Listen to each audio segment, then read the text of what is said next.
Hi friends, చాలామంది ప్రభుత్వ ఉద్యోగాల కోసం పరీక్షలు రాస్తూ ఉంటారు. మరి కొంతమంది ఒక్కసారి ప్రయత్నానికే వాళ్ళకి ప్రభుత్వ ఉద్యోగం అనేది వస్తూ ఉంటుంది.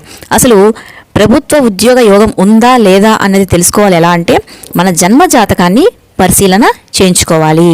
మీ జాతకంలో మీకు రాజ్యస్థానంలో ప్రభుత్వ ఉద్యోగం వచ్చే అవకాశం ఉందా లేదా, ఆ స్థానాధిపతి ఎలా ఉన్నాడు, ఆ స్థానంలో ఏ గ్రహాలు ఉన్నాయి, ఏ గ్రహాలు చూస్తున్నాయి, ఇలా అన్ని విధాలుగా పరిశీలన చేసిన తర్వాత ఏమైనా దోషాలు ఉంటే తగిన పరిహారం చేస్తే అప్పుడు మీరు ప్రభుత్వ ఉద్యోగానికి ప్రయత్నం చేస్తుంటే ఫలితం అనేది వస్తుంది.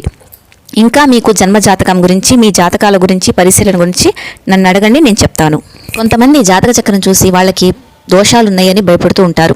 ప్రతి ఒక్కరికి ఏదో ఒక దోషం ఉంటుంది. పూర్వజన్మ కర్మఫలం కానీ, పెద్దవాళ్ళు చేసిన పాపాలు కానీ, ప్రతి దానికి కూడా పరిహారం అనేది తప్పనిసరిగా ఉంటుంది.